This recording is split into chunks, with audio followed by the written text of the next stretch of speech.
Why did the silence always feel heavier than the gun in her hands? The courtyard below was alive with noise, children crying, boots striking stone, a warlord's laughter that cracked through the heat like a whip. But inside her scope there was only stillness. She steadied her breathing, though the Mogadishu sun hammered her back with merciless weight. The world wanted her trembling. She refused. Her name, to the few who knew it, was Captain Vance, but to most she was just a call sign, Angel of Death. The name clung to her the way dust clung to her fatigues, unwanted, impossible to scrub away. Through the crosshairs watched the man packing, a warlord draped in cheap gold, his grin flashing as he shoved a line of children like cattle. He shoved one boy forward, barely 12, pressed an assault rifle into shaking hands, and pointed toward an old woman kneeling in the dirt.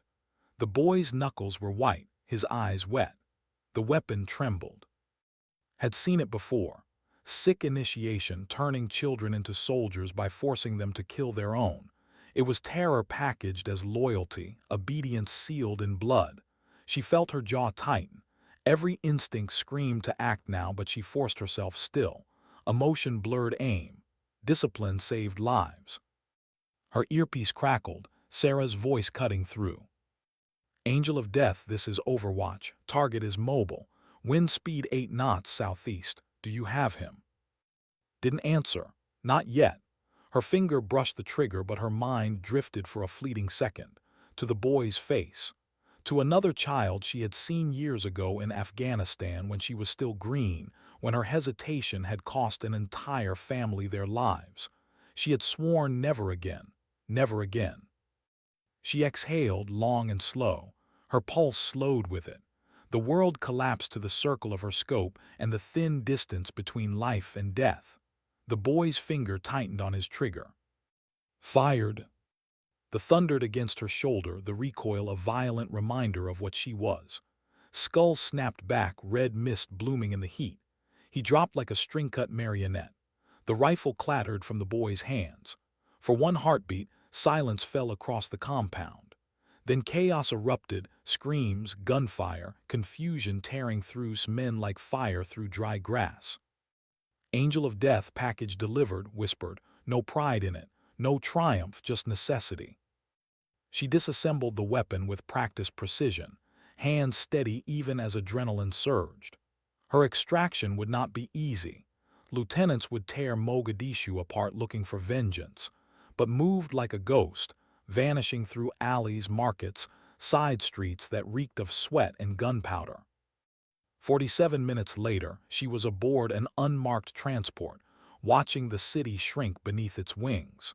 To the world, nothing had happened. To the 200 children freed in the operation's wake, everything had. 6 months passed before she allowed herself to breathe again. Vienna was cold, quiet. At Central, steam curled from her coffee like fragile smoke. She wore civilian clothes now, her uniform buried beneath layers of false identities. The newspaper headlines spoke of children liberated, of humanitarian victories. Not a single word about that was how it had to be. Angels of Death lived in silence. The flash drive slid across the marble table like a phantom's hand. She hadn't seen who left it. She didn't look up. In this world, you didn't ask questions when survival depended on anonymity. She pocketed it, drained her coffee, and walked back to her hotel without breaking stride. Alone in her room, she plugged it into her encrypted laptop. Pixel by pixel, a face emerged. Her heart stopped. Doctor. His coffee cup slipped from her fingers, shattering across the tile. The woman who had once knelt beside her bleeding body in a bombed-out clinic in Somalia. The woman who had saved her life when every sane person would have run. Remembered the gentleness of her touch, the fury in her voice as she screamed at soldiers to fetch more bandages, the way her hands had shaken after stitching her back together under candlelight.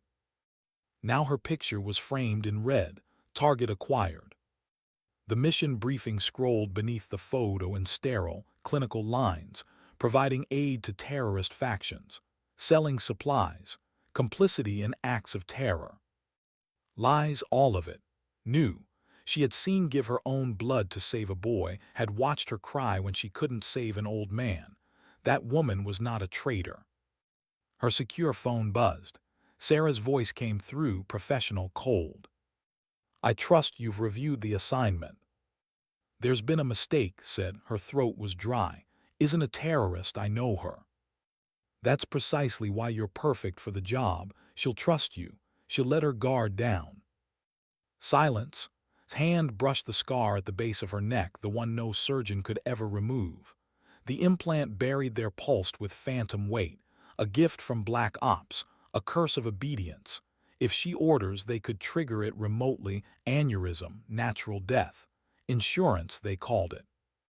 Sarah's voice sharpened. "Listen carefully. This isn't just another contract. Has information, documents that could compromise every operation we've run in the Horn of Africa. Safe houses, networks, funding sources. She's planning to expose it all. Tomorrow, at her keynote in Prague." Grip the window frame, Vienna's traffic blurring below. "Exposing me too. Every target, every kill, the children, the warlords. The silent graves no one claimed, had been there. She had seen too much. If she spoke, face would be on walls across the world, enemy to governments, terrorists, cartels alike." "She saved my life," whispered, "and now she's supposed to end it."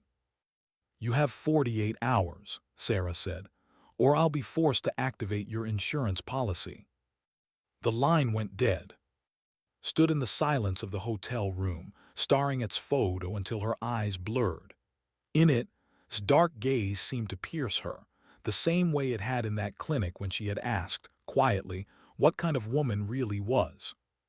Tomorrow she would have to answer, with a bullet. Why did Prague feel more like a cage than a city? The morning mist clung to the Vltava River, coiling around bridges and steeples like smoke from some unseen fire. From the airplane window, the city looked timeless, as if it had been holding secrets for centuries, waiting for the right soul to stumble into its traps. Stepped off the plane at 6:47 a.m., her forged passport tight in her grip. To the border guard she was David, cultural. To herself she was a ghost. Her carry-on bag seemed ordinary enough, but inside was the heart of her existence. Her P-99 broken into pieces, silencer wrapped in cloth, a single .308 round she had polished the night before like a talisman.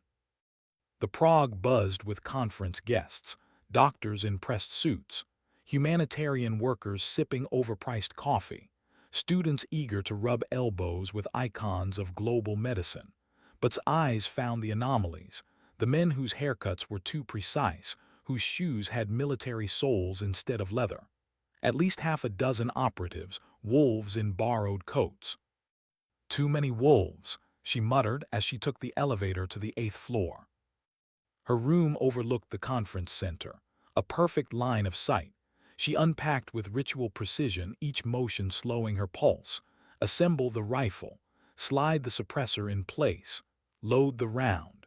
Through the scope, she could see technicians adjusting lights in the main auditorium. Hours from now would stand there, her voice amplified to the world, and crosshairs would find her heart. Her phone buzzed, a coded text, "Package has additional security, proceed with caution." Additional security? Was a doctor not a head of state? Why would she? The window exploded. Shards of glass slashed her arms as she dove, instincts faster than thought. A bullet punched through the empty space where her head had been, embedding in the far wall. She rolled behind the bed, sidearm drawn, ears ringing. The door burst inward, two men in tactical gear, guns spitting fire. His pistol roared 3 times. The first man crumpled. The second swept the room with wild bursts, tearing furniture into splinters. Dove into the bathroom as tiles shattered, porcelain cracked.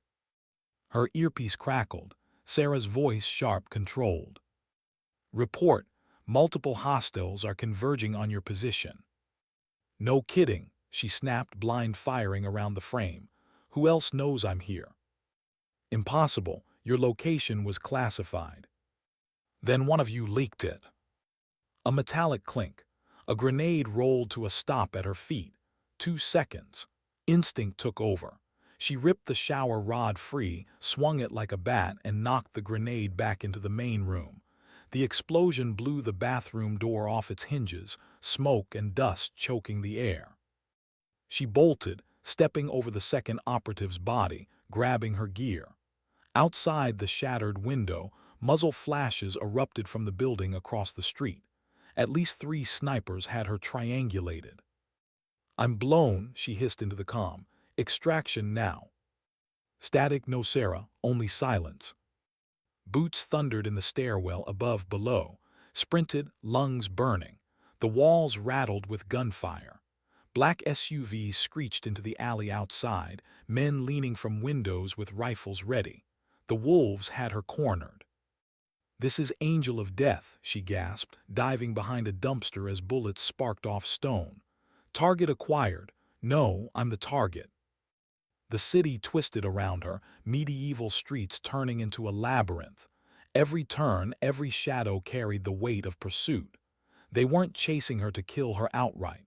They were hurting her, pushing her toward the conference center. By the time she burst through its glass doors, chaos followed her like a storm. Doctors froze mid-conversation. Security guards reached for radios. Jacket was torn, blood smeared across her face, eyes wild. She didn't care. She was scanning, searching. And then she saw her. Dark hair, precise movements, a clipboard in hand at the registration desk.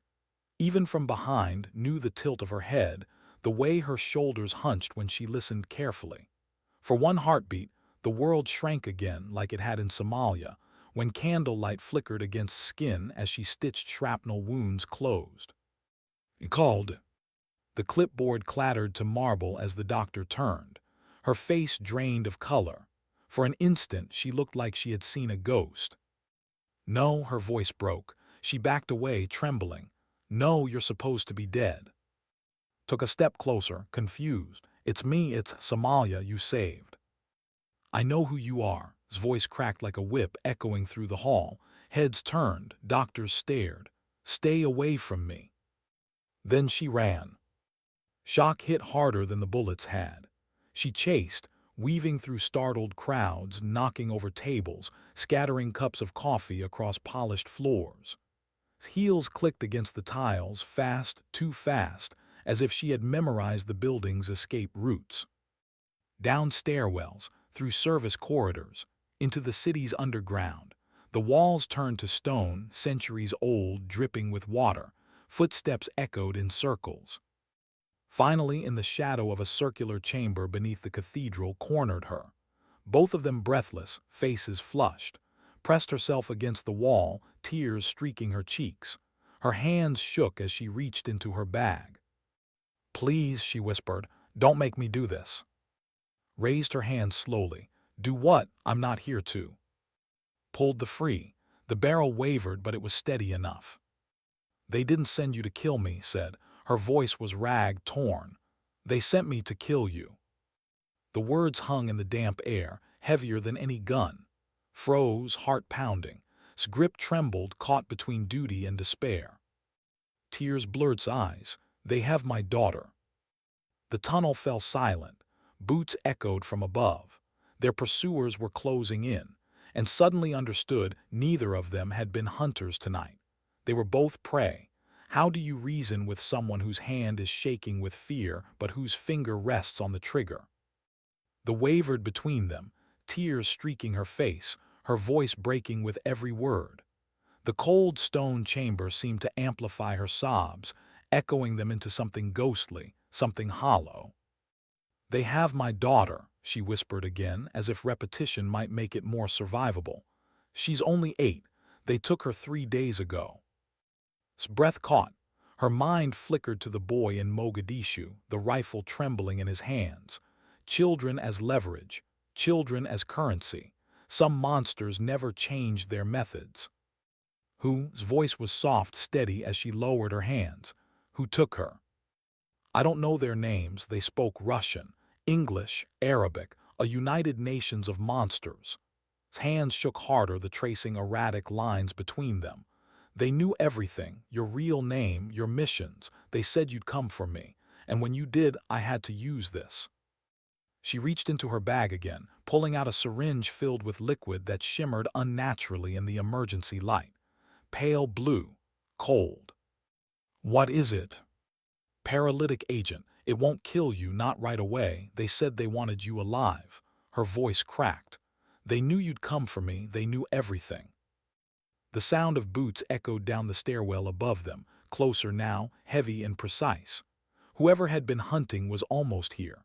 Tears streamed unchecked, falling onto the stones. "They showed me a video," whispered, "tied to a chair, crying for me, begging. They said if I didn't follow orders, if I didn't kill you, they would send me pieces of her until nothing was left." Felt her throat close. She took a careful step closer, palms out. "Listen to me. I've been set up too. They leaked my location, ambushed my hotel. This is bigger than both of us, if we don't fight them together." "No," screamed the gun, snapping up, forcing back. "Don't you get it? They wanted this. They wanted us here like rats in a maze." A beat of silence. Then's earpiece crackled, but it was Sarah's warm cadence anymore. This was something colder, mechanical, detached. "This is Angel of Death. Target acquired." The voice boomed not only in her ear, but from hidden speakers woven into the tunnel's walls. Eyes widened, terror flooding her face. "That's not you," whispered. Stomach turned to ice. "No, that's my handler. She's feeding them everything." Sarah growled, forcing her voice into the calm. "I know you're listening. What the hell did you do?" The response came not through her earpiece, but through the chamber itself, bouncing off ancient stone. Sarah's voice filled the air like the voice of a judge delivering sentence. "Hello, I didn't want it to end this way, but the pay was too good. Every move you've made since Somalia, every contract, every step, orchestrated. You were never my backup, you were theirs." Stomach clenched. She looked at who was clutching the syringe in one hand, the gun in the other, her body trembling with exhaustion and despair.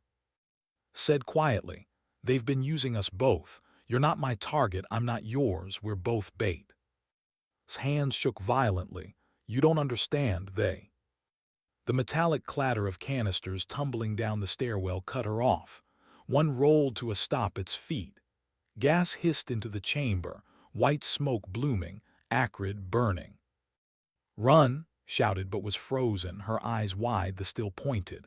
Soldiers in masks descended the stairwell like shadows, their movements crisp, efficient. Muzzle flashes lit the chamber as bullets sparked off stone. Dove, but the world was tilting, her limbs heavy. Screamed, "No, please, I did what you asked." Hands grabbed, slamming her into the floor. The syringe jabbed her arm. Cold fire spread through her veins, her muscles stiffened. The gas thickened.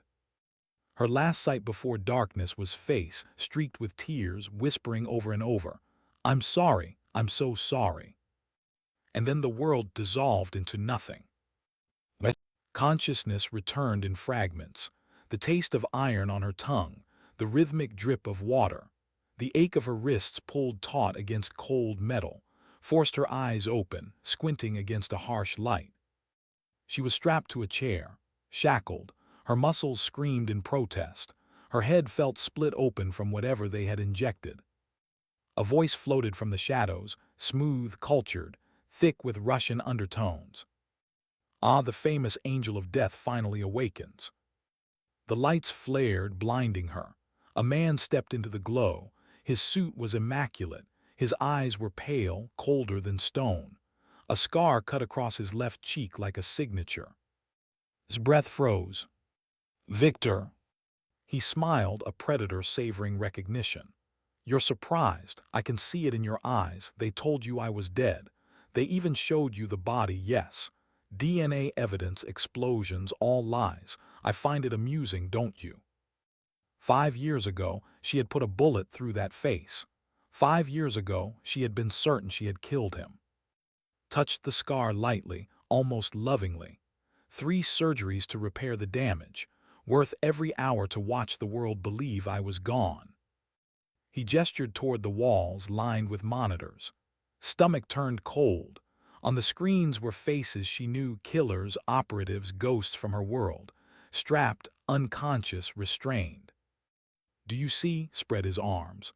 A collection of the finest predators your world has to offer, assassins, saboteurs, interrogators, the best of the best, and now they belong to me.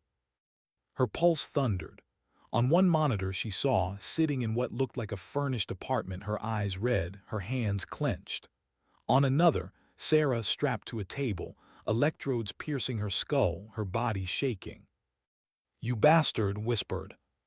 Smile widened. "Bastard. No, visionary. You and your kind, wolves in the dark. For years you hunted without consequence, but every predator can be caged with the right bait." He leaned closer, his voice dropping. "And you, angel of death, were the perfect lure." The lights dimmed. Somewhere beneath her, machinery roared to life. A stone door opened, revealing a pit of sand ringed by torches, ancient, primal. "Welcome," said softly, "to my arena." The sound of chains unlocking filled the chamber, felt hers release. Her body was heavy, sluggish from the paralytic, but her instincts surged. Around her other killers stirred, each one legendary in the shadows of war, all armed, all desperate. "And the rules," his voice thundered from above. "Last one standing wins their freedom." The horn blared. The game began. What kind of god forces predators to eat each other alive? The horn's echo rolled through the stone chamber, reverberating like a death knell. Chains clattered to the ground, and for the first time was unbound. Free, but not free at all. The arena floor stretched before her, a circle of blood-stained sand, surrounded by torchlight and carved gargoyles that seemed to sneer at her fate. Around her the other captives stirred, shaking off drugs, sizing up weapons laid across racks like offerings to a violent altar. Blades, clubs, maces, even relics, ancient steel sharpened for a new massacre. Victor's voice boomed from above, his silhouette framed in a reinforced glass booth that overlooked the Colosseum like a throne. "Magnificent," he purred. "Each of you is the pinnacle of your craft, killers without equal, and now entertain me. Last one standing earns freedom, the rest, ashes for the furnace." The torches hissed. The gates slammed shut. For a heartbeat there was only silence, 12 killers, 12 demons forced into the light. Then, like a dam breaking, the violence erupted. A mountain of muscle in a tattered vest bellowed like a beast and charged, swinging a medieval mace that whistled through the air. The ground shook as he bore down on, his pale eyes locked with hers. "You killed my brother in Kandahar," he roared, bringing the mace down with a force that shattered stone where her head had been. Rolled aside, sand clinging to her skin, she came up with a combat knife from the rack, its weight familiar, steadying. "He was selling weapons to the Taliban," she spat, circling him. "He had it coming." "He was my blood." Swing came faster, harder, driven by grief as much as rage. Sparks flew as her blade caught the haft, shockwaves rattling up her arms. Around them, chaos reigned. Isabella Santos, the Brazilian sniper, moved like fire itself, spinning fighting sticks that cracked skulls with surgical precision. The Japanese poison master collapsed in the sand with blood streaming from her temple. Hands, a demolitions expert from Berlin, buried a knife into Isabella's shoulder even as she spun to strike him back. And against the far wall, she clutched her medical bag like a shield, her dark eyes wide, trembling as killers carved each other apart. She wasn't a soldier. She wasn't meant for this. "Stop," his voice cut through the carnage, desperate. "This is what he wants. You're playing his game." But had no breath to spare, swung again, forcing her back against the wall. The mace came down like a hammer of gods, shattering stone, spraying dust into her lungs. She ducked, slammed her knee into his gut. He grunted but didn't fall. His fist caught her jaw, stars exploding in her vision. She staggered, blood in her mouth. He loomed over her, teeth bared. Then through his fury, his voice dropped softer, almost human. "She's not what you think." Froze, knife ready, confusion cutting through her adrenaline. What? Basement level 3, rasped, sweat and blood streaking his face. He leaned close, eyes blazing with some secret truth. She tried to warn you. Her stomach lurched. Who, Sarah? The answer came not in words but in the pressure of his hand. Something small, cold, metallic pressed into her palm even as he drove a hidden blade between her ribs. Pain flared white-hot. She gasped, expecting death, but the blade had slipped shallow, almost purposeful, like he hadn't meant to kill her. A key card, slick with his blood. Behind her, whispered, collapsing to his knees, blood bubbling on his lips. His massive body slumped into the sand, lifeless, leaving staring down at the card clenched in her fist. The chaos slowed around her. Bodies fell, cries echoed. Only 6 killers remained, stood trembling, syringe in hand, eyes locked once. High above, laughter rumbled like thunder. Magnificent, simply magnificent. Then came the hiss. Vents along the arena walls opened, releasing a shimmering haze. Not smoke, not gas, something else, something alive. Chest tightened as the chemical burned into her lungs, searing heat flooding her veins. Her muscles twitched, her pulse spiked. Her vision sharpened, every color too vivid, every heartbeat in the arena too loud. Strength surged into her arms, her legs. She felt powerful, unstoppable, yet wrong, so wrong. His voice echoed from his glass throne. A little enhancement to make things interesting. Stronger, faster, but also more aggressive. Consider it my gift. Staggered, fighting the chemical fire inside her. Stumbled toward her, eyes dilated, trembling. I can feel it. Whatever's in this gas, it's changing me. A scream tore across the arena as hands, his shoulder hanging loose, eyes wild with chemical rage, charged with a broken sword raised high. The real bloodbath had only just begun. How do you fight when the rage in your own blood is no longer yours? His body felt aflame, every nerve wired to break, to kill. Hand's broken sword came down in a brutal arc, but she moved faster than human, faster than herself. Her hand caught his wrist, bones snapping like brittle sticks. His scream was high, inhuman, before she drove his own blade into his chest. The arena dissolved into a nightmare. Assassins who had spent decades perfecting their crafts now moved like animals, driven by the gas that warped their minds into pure violence. Isabella spun her fighting sticks until they were blurs, her eyes empty, her movements too perfect. Others lunged at shadows, teeth bared, blood streaking their faces. His cry cut through the chaos.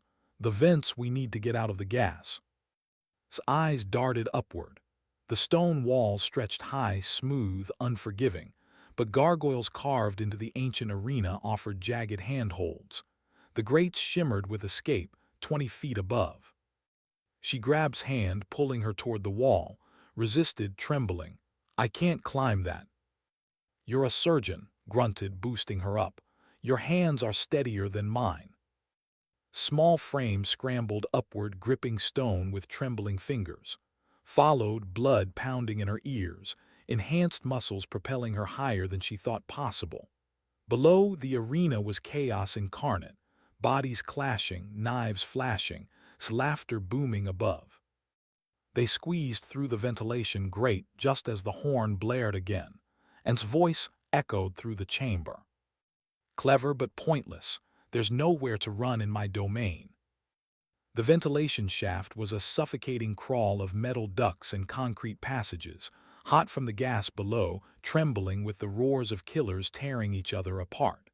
Gripped the blood-slick key card in her palm. Its last words burned in her skull. Basement level 3. She tried to warn you. This way, she whispered, following the faint maintenance signs. Crawled behind her, every breath ragged, every cough echoing in the duct. They dropped into a stairwell behind a door marked authorized personnel only.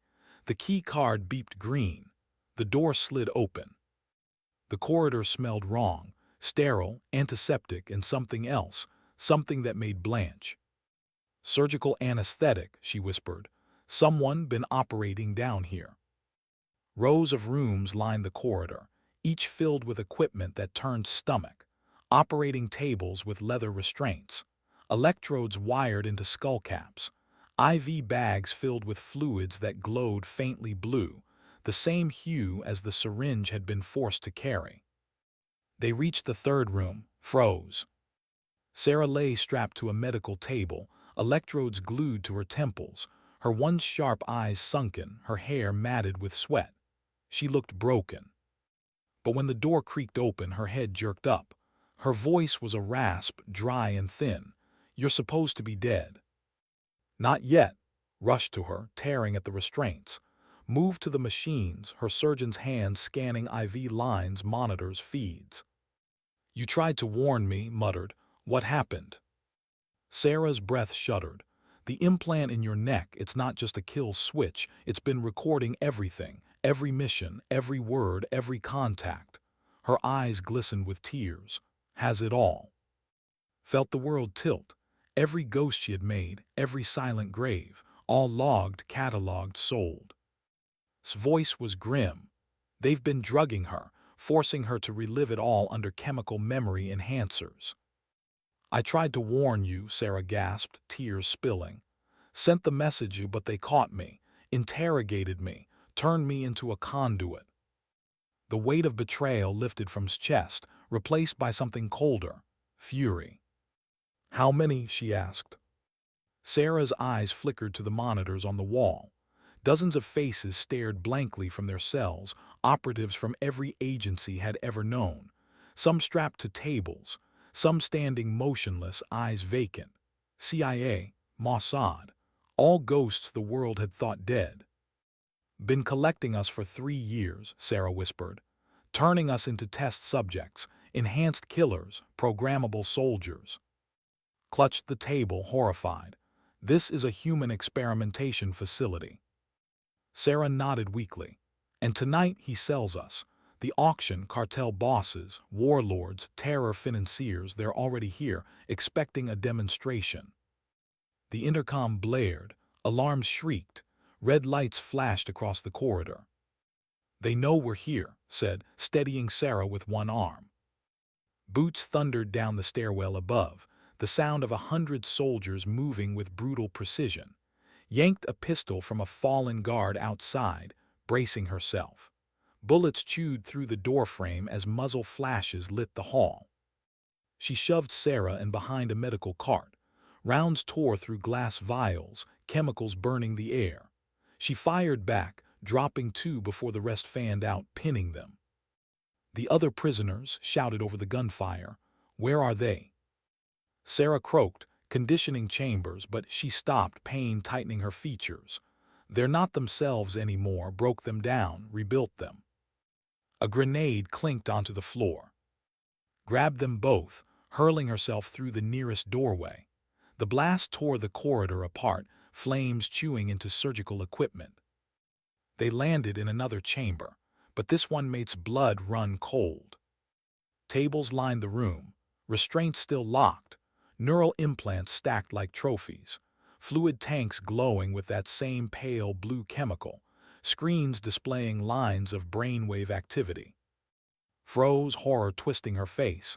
"This isn't medicine, this is programming. He's turning them into machines." "Not just machines," Sarah whispered, pointing to the monitors. "Look." Followed her gaze. On the screens, the remaining arena fighters appeared. Isabella, hands. Except now their movements were different, controlled, mechanical, empty eyes. They were slaughtering guards in perfect synchronization, a pack of rabid wolves wired to the same brain. "They're not fighting for freedom," said. "They're following orders." His grip tightened on the pistol. "Then we find he's the only one who can shut this down." Sarah's trembling hand pointed toward the schematics she had pulled up on the terminal. "Top level, his private quarters, but the buyers are up there too, if the enhanced killers reach them." Another explosion rocked the facility, shaking the floor beneath them. Smoke filled the vents. From the monitors, watched as the enhanced operatives ripped through the upper levels, screams echoing from every corridor. "They're loose," whispered. On another screen, the auction room came into focus. A chamber draped in velvet, filled with men in tailored suits and jeweled watches. Cartel lords, terror financiers, warlords. They sat sipping brandy, watching monitors like it was entertainment. They didn't know the wolves were already climbing the stairs toward them. "Let them burn," said coldly. "The world's better off without them." Caught her arm, her eyes fierce. "There are innocents here too, kitchen staff, maintenance, guards who didn't sign up for this. We can't just leave them."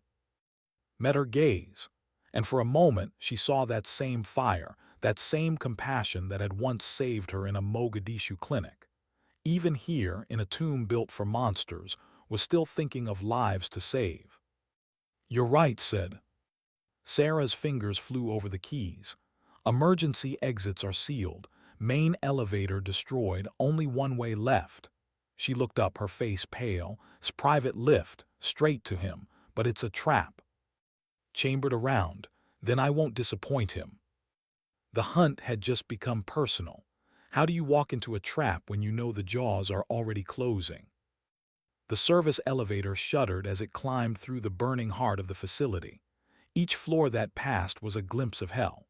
Through security feeds mounted above the controls, saw enhanced killers tearing apart guards like wolves loosed into a pen. Screams, gunfire, inhuman roars that shook the walls. Clutched her daughter's photo against her chest, knuckles white, lips moving silently like a prayer. Sarah leaned against the wall, her face ashen, her body still shaking from weeks of chemical interrogation, but her eyes sharp with grim clarity. Stood silent, pistol gripped, the weight of every scar she carried pressing down like the ceiling itself. The elevator jolted to a stop. The doors slid open. Silence. The corridor was carpeted in Persian rugs, walls adorned with priceless artwork. The air smelled of sandalwood and old money. Requiem played softly through hidden speakers, a surreal soundtrack to the apocalypse. Stepped forward, her boots sinking into thick carpet, weapon raised. Too quiet, too clean. She had seen warlords build thrones above graves before, but this was obscene. The corridor opened into a vast office that looked more like a museum than a command center. Floor-to-ceiling windows framed Prague's skyline, cloaked in night and smoke. Relics of war lined the walls. Napoleon's sword, a shard of the Berlin Wall, Roman steel dulled by centuries. Civilization's scars turned into trophies. And at the center of it all, Victor. He stood behind an ornate desk of black marble, silk tie immaculate, expression calm, as if hosting a negotiation instead of watching his empire collapse. His pale eyes glowed in the torchlight. "It's over," said, her pistol steady. "Your killers are tearing themselves apart. Your guards are dead. This building is coming down around you." Smiled faintly, pressing a hidden switch beneath the desk. A panel slid open beside him, revealing a small chair. A girl sat huddled in it, dark-haired, eyes wide with terror, no older than 8. "Yes," gasped, her breath breaking like glass. She took a step forward before his arm shot out to hold her back. "Yes," said, resting his hands mockingly gentle on the child's shoulders. "Such a lovely girl. She's been asking for her mama." Whimpered, clutching the arms of the chair. His grip tightened, making her flinch. "Let her go," said, her voice low, steady. "Your fight is with me." "My fight," corrected, "is with a world that thought it could erase me, with every wolf who hunted at my door. You're kind, but I am practical, Captain Vance. I make deals." He pulled a small device from his pocket, its red light blinking steadily. A detonator. "This is wired to enough explosives to flatten 3 city blocks. Prague will burn, thousands will die, and little here will be the first casualty." His voice cracked. "You're insane." "I am inevitable," snapped, his calm veneer slipping for the first time. "The world needs men like me, builders, visionaries. You and I, we could rebuild. An empire of enhanced soldiers, a new order where the strong no longer kneel to weak bureaucrats." His pale eyes gleamed with fanatic fire. Join me, and she lives, refuse, and watch this city die screaming. His pistol never wavered, but inside her mind spun. Every scenario ended in blood. The detonator, the girl, the empire still believed in. She thought of every child she had seen forced into violence, every face that had haunted her dreams, the boy in Mogadishu, the girl in Helmand, children used as currency in the games of men, and now caught in the grip of this monster. Looked at her then, dark eyes shimmering with tears. For an instant saw in them, kneeling in candlelight, saving her life when she should have let her die. Choose, said, his finger hovering over the trigger, savior or destroyer. His arms lowered, slowly, painfully. The pistol slid from her fingers, clattering across the marble floor. She raised her hands, stepping closer with deliberate calm. Smile widened. Smart woman, place the gun against the case, kick it away. The weapon skittering against glass and steel, until it rested beneath a Roman breastplate. You know what fascinates me about children, mused, squeezing his shoulder. They are so honest, no agendas, no pretense. When they are afraid, they show it. When they are in pain. Papa. The words cracked through the silence like lightning. His tear-streaked face brightened with sudden recognition. She was staring at.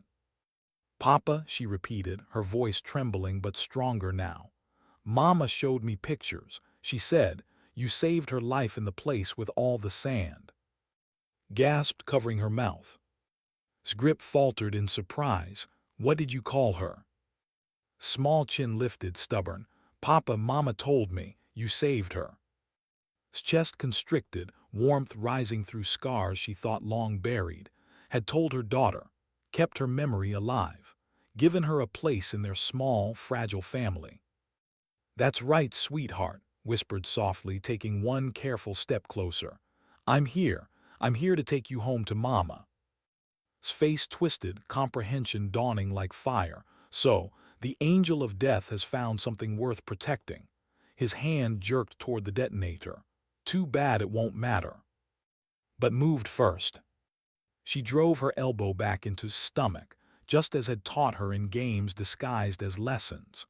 The Russian doubled over with a grunt of pain, twisted free, scrambling across the floor toward. Mama taught me to fight bad men, she said proudly as swept her behind her. Straightened, his face purple with rage, the detonator raised high. You little, I'll kill you both. He pressed the trigger. Nothing happened. A new voice cut through the silence, calm, precise. Looking for this. Stood in the doorway, her medical bag slung over her shoulder. In her hand, she held a small circuit board, the detonator's missing heart. I removed it while you were distracted, she said evenly. His cry echoed as she broke free, rushing into her mother's arms. Dropped the device and crushed her daughter against her chest, tears spilling.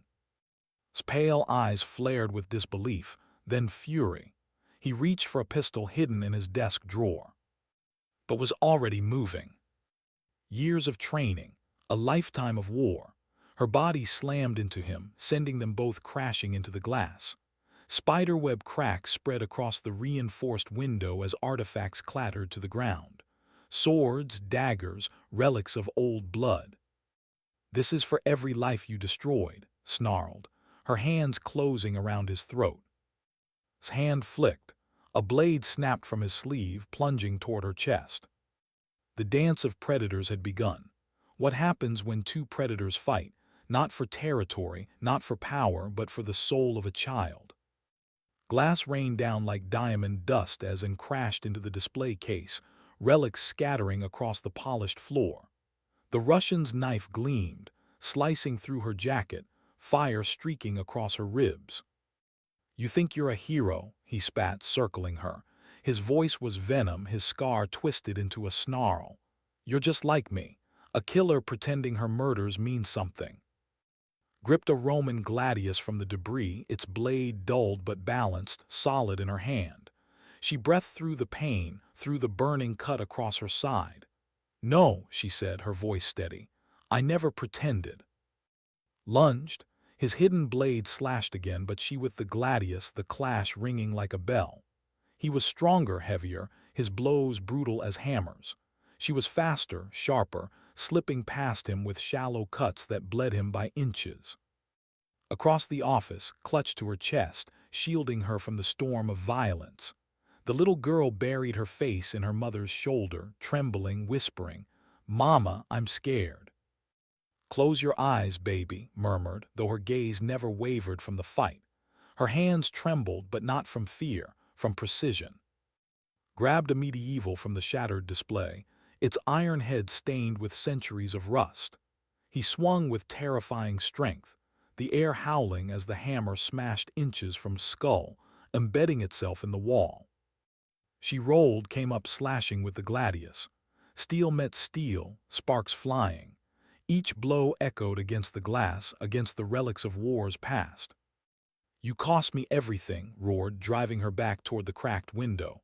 "My empire, my soldiers, my legacy." "Your legacy," hissed, "is children in cages." She drove the gladius forward, but size overwhelmed her. He caught her wrist, twisting until the blade wavered dangerously close to her throat. She strained against him, teeth gritted, her arms shaking as his superior weight bore down. And then a voice cut through the chaos, calm, precise. "Victor!" Both turned, stood beside's desk, her surgeon's hands wrapped around something far larger than any scalpel, a rocket launcher taken from his own collection. Its weight looked absurd in her arms, but her grip was steady, her gaze locked on. "You have 3 seconds to let her go," she said softly. Laughed, pressing harder on its blade. "You won't fire. You'll hit your precious angel of death." "I'm a trauma surgeon," replied evenly. "I know exactly where to aim to avoid vital organs." Her finger tightened on the trigger. 3. Sweat glistened on his brow as his blade pressed closer, closer. 2. Smirk faltered, his pale eyes flickering. 1. He shoved aside and dove, but had already shifted her aim. The rocket whooshed across the office, smashing not into either of them but into the building's structural column. The explosion lit the Prague skyline like a second sun. The ground heaved. The office cracked, the floor tilting, walls groaning under their own weight. Had struck the building's anatomy like a surgeon cutting a vein. Controlled demolition.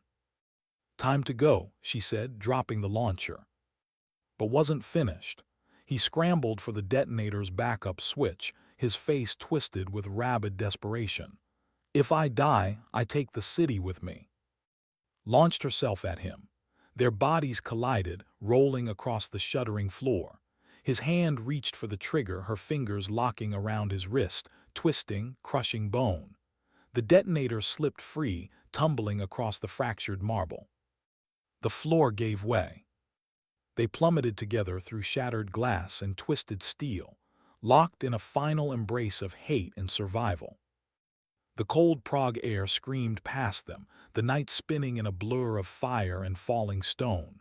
His hand clawed at her throat, his face inches from hers, spitting fury. "You can't kill me. I am eternal."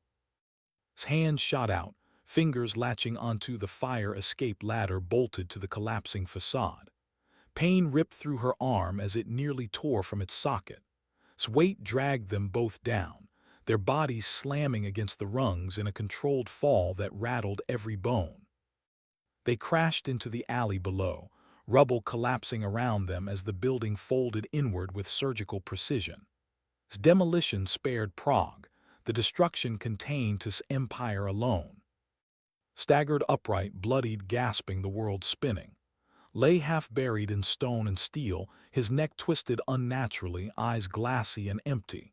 Finally, truly dead. "Papa!" His cry split the night.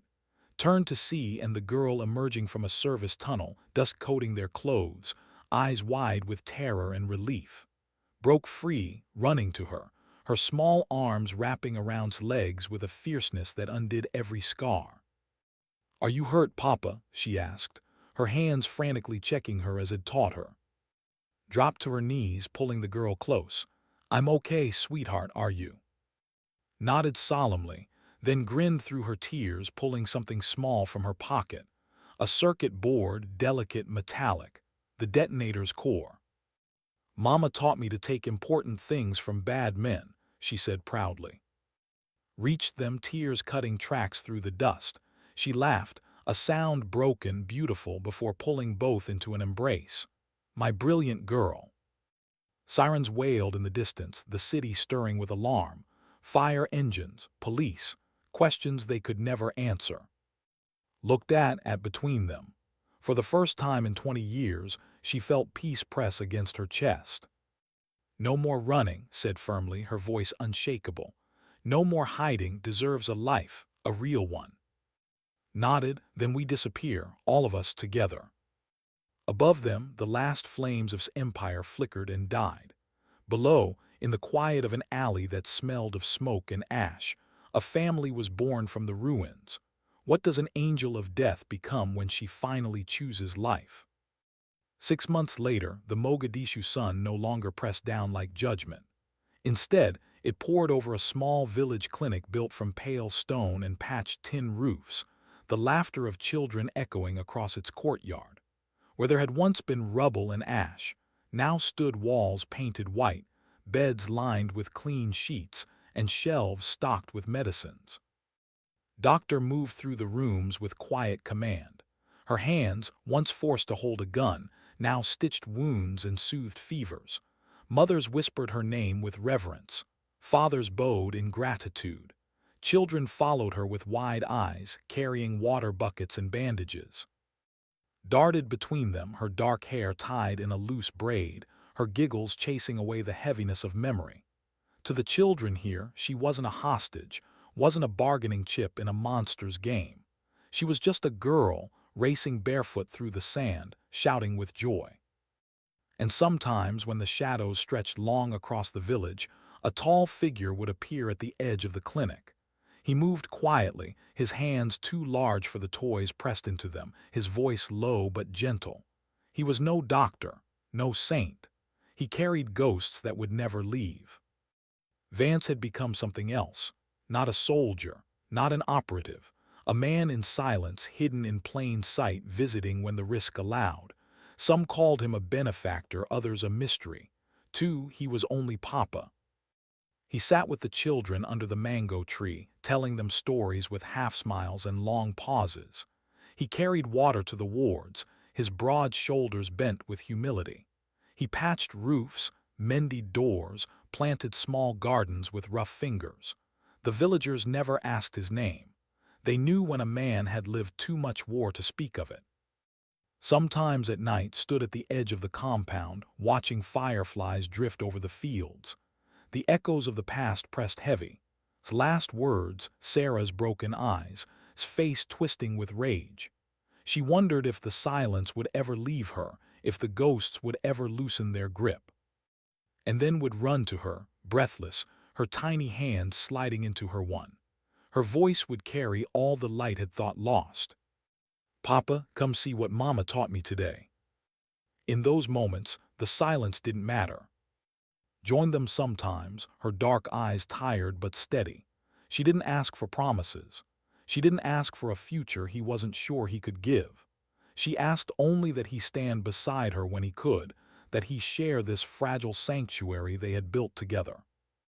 One evening, as the village settled into dusk, found sitting by the well, sharpening an old knife.